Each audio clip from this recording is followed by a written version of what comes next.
Papaaso tayo sa kwarto kasi ito yung kanilang isa sa mga paaso dito sa kwarto nila. Yun lang, bukor ang tawag dito sa Mansang Arabo.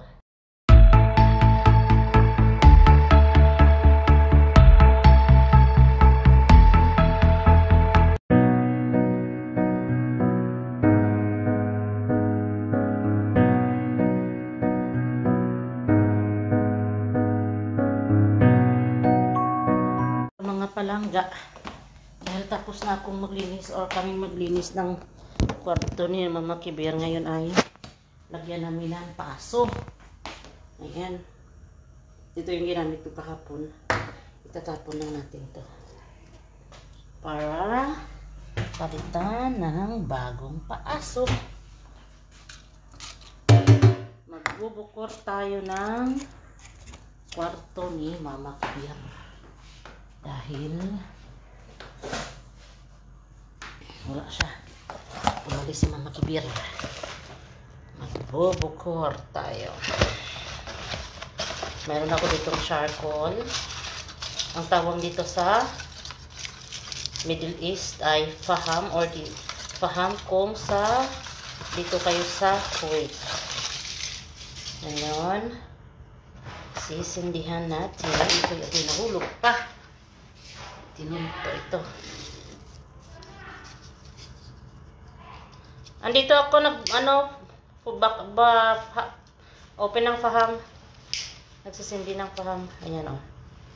Ayan. Kailangan nakaganyan siya para madaling mag-akyat ang apoy. Ayan. Huy! Huy ka din. Ayan.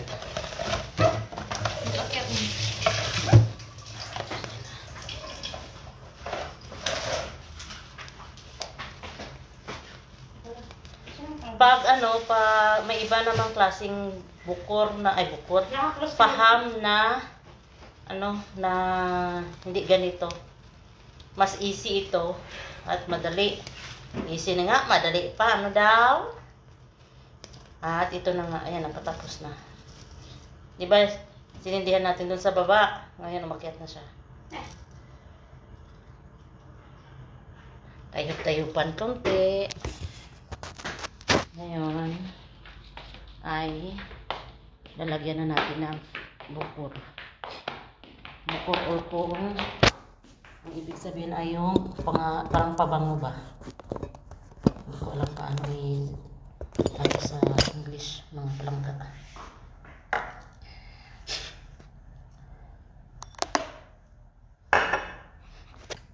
Ayan o. Ayan na siya, diba? Kailangan natin ng ipit na maliit. Pahigain. Dahil muntik na mahulog. May extra akong bukor dito kahapon na binigay ni Mama Kibir. Ayan. Ilalagay natin ang paganito. Yung bukor pala ay may iba't ibang klase ng amoy. Nakadepende yan sa magamit. Ito.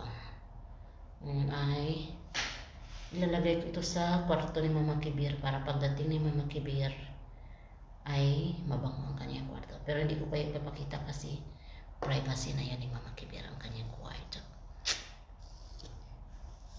Ilagay ko na doon.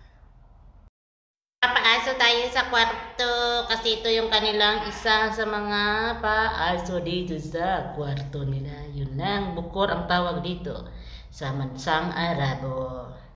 Ngayon, dahil tapos na tayong maglagay ng bukor doon sa kwarto ni Mama Kibir, dito naman tayo sa sala. Lagyan natin ito ng kaunti kasi ubos na. At iiwan lang natin dito para mabango ang bahay ni Mama Kibir. Ayan. Ito yung binigay niya sa akin kahapon eh. Ngayon ko lang gagamitin. Kasi yung ginamit ko kahapon kasi nga Friday kahapon binigyan niya ako ng marami. Ngayon Ito na yung gagamitin ko. Marami pa dito. Every time kasi nga magbigay si Mama Kibir ng bukong, nalagay niya sa tissue. Kaya maraming tissue yung nalagyan. Dito lang yan siya. Mayroon din dito 3 klase ng spray. Ito paubos na. At saka ito. Pag magbukor ka, mag-spray ka din. Ngayon ay ito yung gagamitin kong pang spray. Ito, mag-spray tayo para pag may dumaan dito sa sala ay mabango ang sala. Diba? Ayan. Ito siya, ililipat ko dun sa gitna. Ito. Ayan. Ililipat ko dito hanggang mawala yung aso. Yun lang. Thank you for watching.